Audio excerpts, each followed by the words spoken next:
Hello children, welcome to my channel.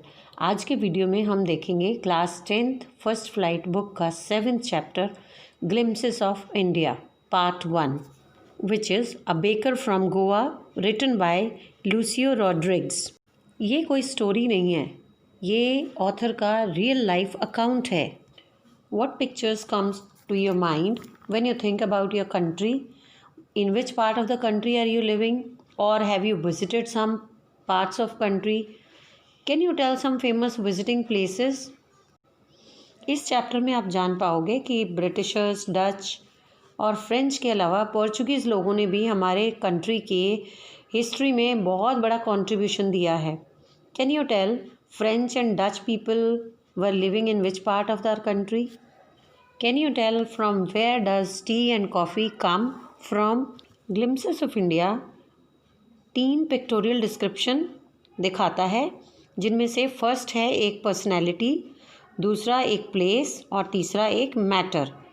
A baker from Goa एक गोवा के baker का pictorial description है, जो लेखक की अपने पुराने दिनों की याद है, जिसमें वो बेकर को डबल रोटी बेचते हुए देखता है।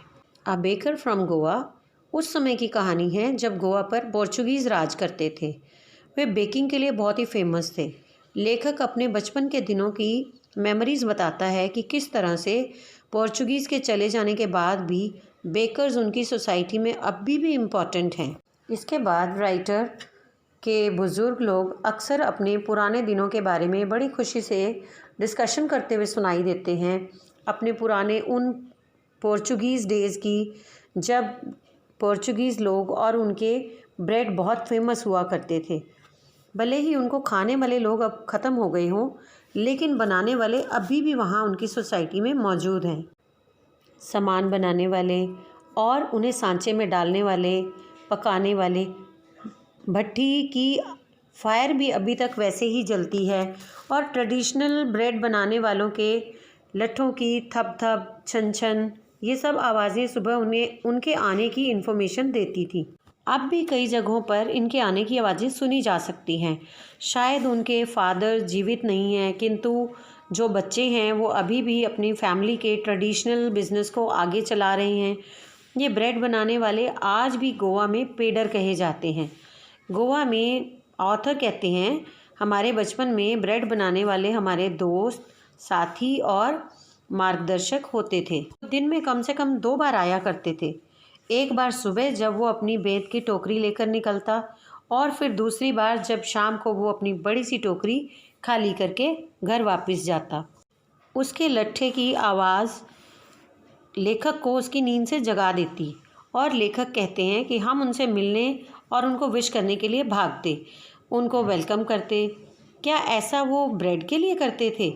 नहीं, ब्रेड तो घर की कोई नौकरानी पास्किन या बास्टिन भी खरीद लेती थी। लेखक का मेन इंटरेस्ट था वो ब्रेड बैंगल्स, जो वो बड़े ध्यान से चुनते थे, और कई बार वो स्पेशल ऑर्डर पे बनी हुई मीठी ब्रेड होती थी। बेकर का म्यूज़िकल अराइवल उसकी बांस से बनी हुई खास छड़ी की छन छन की आवाज़ से होता था। एक हाथ सिर पर रखी टोकरी को सहारा देता और दूसरे हाथ से वो ज़मीन पर बांस को मारता। घर की मालकिन को वो विश करता और अपनी टोकरी सीधे बांस पर रखता। हम बच्चों को हल्की सी डांट के साथ एक और पुश कर दिया जाता और डबल रोटी नौकरों को दे दी जाती। लेकिन लेखक कहते हैं कि हम हार नहीं मानते। हम किसी भी प्रकार छोटी बेंच या दीवार पर चढ़कर टोकरी में झांकते। ऑथर कहते हैं, मुझे आज भी उन स्पेशल ब्रेड की खुशबू याद है। बड़ों के लिए ब्रेड होती और बच्चों के लिए ब्रेड बैंगल्स। तब हम टूथब्रश करने या सही तरह से माउथ वॉश भी करने की परवाह नहीं करते, क्योंकि टूथब्रश के लिए आम के पत्ते को तोड़ने की परेशानी कौन ले, और क्या ये ज़रूरी था कि ब्रश किया जाए? फिर ऑथर कहते हैं, क्या शेर कभी दांत ब्रश करता था? आखिर गर्म चाय से सब कुछ धोकर साफ़ हो जाएगा। इसी तरह मैरिज के गिफ्ट्स भी स्वीट ब्रेड, जिसे बोल कहते हैं, के बिना मीनिंगलेस थे, और कोई भी लंच, डिनर या रिसेप्शन पार्टी ब्रेड के बिना इनकम्प्लीट रहती थी।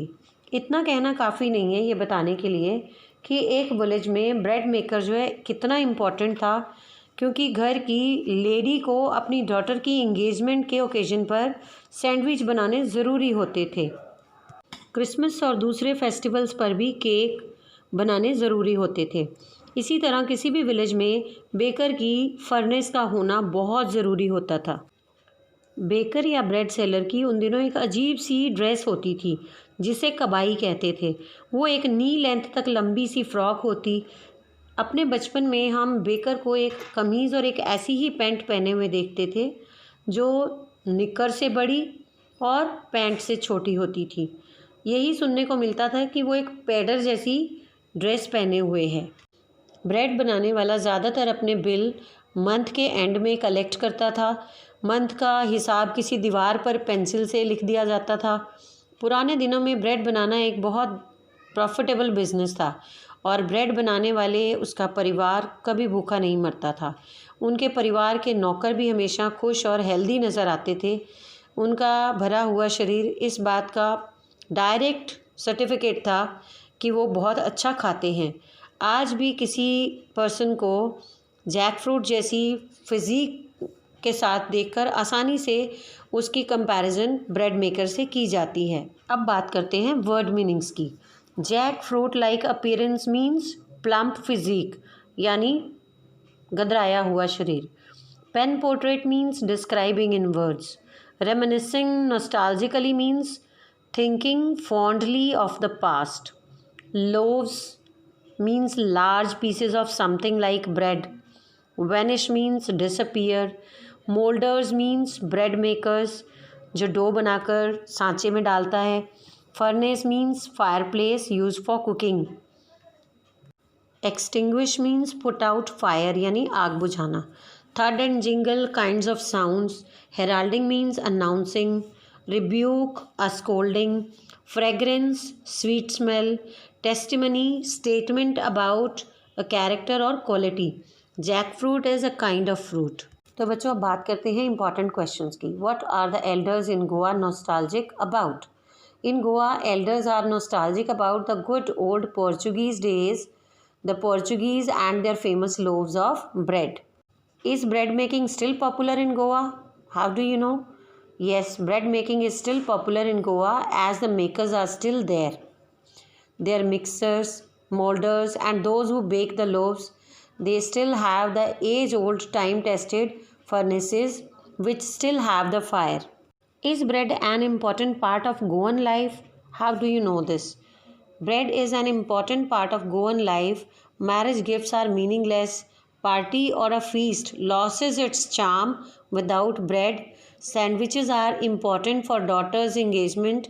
It is also evident that the loaves of bread might have vanished, but the bakers are still there. Children, I hope the chapter is clear with its difficult words, with their meanings.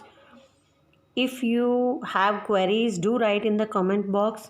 Stay tuned for its second part. Thanks for watching.